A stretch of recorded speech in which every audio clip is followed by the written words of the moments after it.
কিছুদিন আগে মন্ত্রিত্ব পেয়েছেন, আজকে দপ্তর বন্টন হলো, গুরুত্বপূর্ণ কয়েকটি দপ্তর, কি বলবেন, কিভাবে কাজ করছে? দেখুন, খুব ভালো লাগছে যে আমাকে এরকম একটা নারী ও শিশু কল্যাণ দপ্তর দিয়েছে। খুব গুরুত্বপূর্ণ দপ্তর দিয়েছে। এজন্য আমি আমাদের মাননীয় মুখ্যমন্ত্রীকে আন্তরিকভাবে ধন্যবাদ জানাচ্ছি, দলকে ধন্যবাদ জানাচ্ছি, আমাদের রাজ্য সভাপতিকে ধন্যবাদ জানাচ্ছি যে এত বড় একটা গুরুত্বপূর্ণ দায়িত্ব দিয়েছে। নারী সুরক্ষা ফিরবে দিদি? অবশ্যই। আমরা তো আমাদের প্রধানমন্ত্রী, এনডিএ গভর্নমেন্ট এবং বাংলার যে পশ্চিমবঙ্গ সরকার প্রথম বাংলার জন্য নারী সুরক্ষার কথাই বলেছেন। সেই দায়িত্বই আমি পেয়েছি।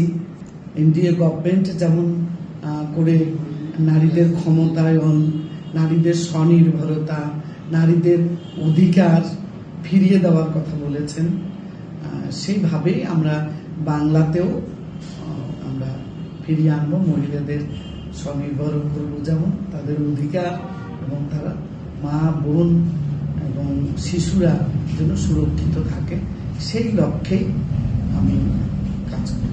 সমাজ কল্যাণ দপ্তর গুরুত্বপূর্ণ একটা দপ্তর, সেটাও আছে আপনার সাথে। এখানে অন্নপূর্ণার ভান্ডার, যেটা সরকারের প্রথমে এসেই যেটা শুরু করেছে, সেই বিষয়টাও আপনাকে দেখতে হবে। তো কি মনে করছেন যে মহিলারা কতটা স্বনির্ভর হতে পারবে, বা কিভাবে মহিলাদের এটা পৌঁছে যাবে সেই অন্নপূর্ণা ভান্ডার?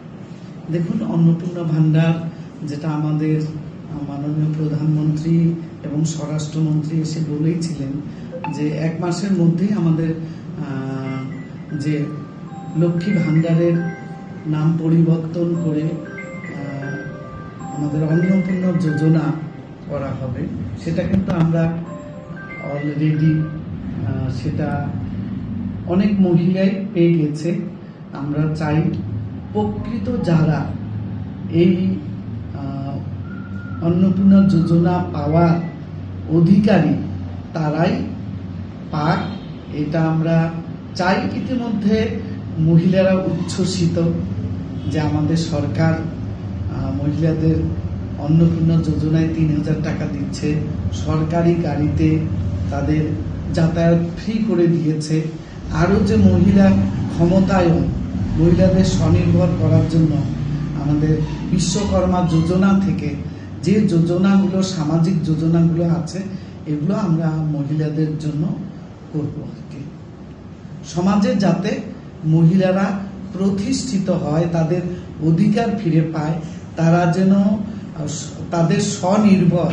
লাখপতি দিদি আছে এর মধ্যে আমাদের, এবং অন্নপূর্ণা যোজনার মাধ্যমে এবং বিভিন্ন আরো যে স্কিমগুলো আছে এর মধ্যে মহিলাদের স্বনির্ভর করে তোলা। মহিলাদের সুরক্ষা এবং স্বনির্ভরতা, এটাই আপনার আন্দোলন?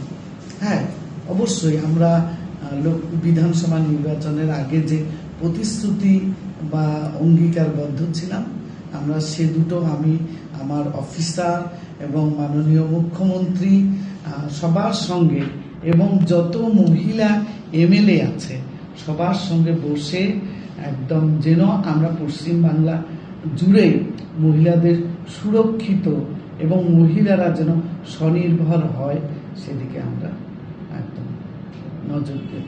আমরা তো আজকে প্রধানমন্ত্রী যে 12 বছর পূর্ণ হলো, তিনি যে একদম উজ্জ্বলা যোজনা থেকে যে কাজগুলো করেছেন, যে মানুষের উন্নয়নমূলক যে প্রকল্পগুলো তিনি করেছেন, আজকে সারা ভারতবর্ষ জুড়ে প্রতিটি বিধানসভা ক্ষেত্রে বিজেপি কর্মীরা মানুষকে যে জানাচ্ছেন এই প্রকল্পগুলো নিয়ে। আমরা সারা ভারতবর্ষ জুড়ে তার দীর্ঘজীবী, তিনি যেন সুস্থ থাকেন, এভাবেই ভারতবর্ষের মানুষের উন্নতি কল্পে কাজ করে যান, এটাই আমরা চাইছি। তার সুস্থ জীবন কামনা করছি। দেখুন, আমিও সূত্র মারফত খবর বা টিভিতে দেখেছি তৃণমূল বাংলায় শেষ। আমরা আগেই বলেছি যে তৃণমূল বাংলায় থাকবে না। যে দলের কোনো নীতি আদর্শ নেই সে বাংলায় টিকে, সে দল বাংলায় টিকে থাকতে পারে না। আমরা 1 মাসের মধ্যেই যে দলটা বাংলাকে 15 বছর শাসন করেছে, তারা ক্ষমতা থেকে চলে যাওয়ার 1 মাসের মধ্যেই তারা শেষ হয়ে গেল। যে দল থেকে তাদের বি টিম তৈরি হয়েছে, আবার সেই টিমে চলে গেল কংগ্রেসে। তাছাড়া আর তৃণমূল কংগ্রেসের কোনো উপায় নেই, তারা এখন কংগ্রেসের সঙ্গে মিশে যাচ্ছে। মমতা ব্যানার্জির উপায় নেই, সেই দলে তাকে ফিরে যেতে হবে। এবং উনি গিয়েছেনও, সোনিয়া গান্ধীর সঙ্গে দেখাও করেছেন। তাদের দল থাকবে কিনা তারাই বুঝবে, তবে সেই দল তো নেই, শেষ হয়ে গেছে, তাই তারা কংগ্রেসে ফিরেছে।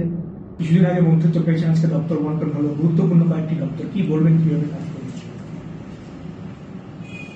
দেখুন, খুব ভালো লাগছে যে আমাকে এরকম একটা নারী ও শিশু কল্যাণ দপ্তর দিয়েছে, খুব গুরুত্বপূর্ণ দপ্তর দিয়েছে। এজন্য আমি আমাদের মাননীয় মুখ্যমন্ত্রীকে আন্তরিকভাবে ধন্যবাদ জানাচ্ছি, দলকে ধন্যবাদ জানাচ্ছি, আমাদের রাজ্য সভাপতিকে ধন্যবাদ জানাচ্ছি যে এত বড় একটা গুরুত্বপূর্ণ দায়িত্ব দিয়েছে। নারী সুরক্ষা ফিরবে দিদি? অবশ্যই। আমরা তো আমাদের প্রধানমন্ত্রী, এনডিএ গভর্নমেন্ট এবং বাংলার যে পশ্চিমবঙ্গ সরকার প্রথম বাংলার জন্য নারী সুরক্ষার কথাই বলেছেন। সেই দায়িত্বই আমি পেয়েছি। এনডিএ গভর্নমেন্ট যেমন করে নারীদের ক্ষমতায়ন, নারীদের স্বনির্ভরতা, নারীদের অধিকার ফিরিয়ে দেওয়ার কথা বলেছেন, সেইভাবেই আমরা বাংলাতেও আমরা ফিরিয়ে আনবো। মহিলাদের স্বনির্ভর করবো, যেমন তাদের অধিকার এবং তারা মা, বোন এবং শিশুরা যেন সুরক্ষিত থাকে, সেই লক্ষ্যেই আমি কাজ করব। সমাজ কল্যাণ দপ্তর গুরুত্বপূর্ণ একটা দপ্তর, সেটাও আছে আপনার সাথে।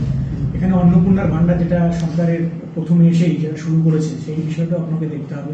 তো কি মনে করছেন যে মহিলারা কতটা স্বনির্ভর হতে পারবে, বা কিভাবে মহিলাদের এটা পৌঁছে যাবে সেই অন্নপূর্ণা ভান্ডার?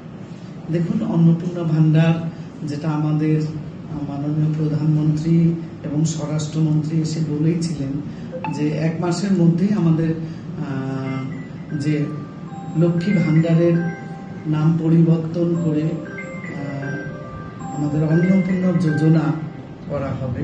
সেটা কিন্তু আমরা অলরেডি সেটা অনেক মহিলাই পেয়ে গেছে। আমরা চাই প্রকৃত যারা এই অন্নপূর্ণা যোজনা পাওয়ার অধিকারী তারাই পাক, এটা আমরা চাই। ইতিমধ্যে মহিলারা উচ্ছ্বসিত যে আমাদের সরকার মহিলাদের অন্নপূর্ণা যোজনায় 3,000 টাকা দিচ্ছে, সরকারি গাড়িতে তাদের যাতায়াত ফ্রি করে দিয়েছে।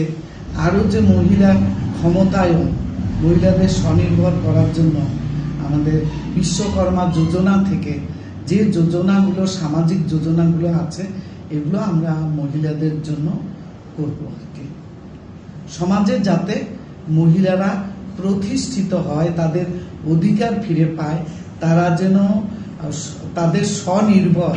লাখপতি দিদি আছে এর মধ্যে আমাদের, এবং অন্নপূর্ণা যোজনার মাধ্যমে এবং বিভিন্ন আরো যে স্কিমগুলো আছে এর মধ্যে মহিলাদের স্বনির্ভর করে তোলা। মহিলাদের সুরক্ষা এবং স্বনির্ভরতা, এটাই আপনার মূল্য?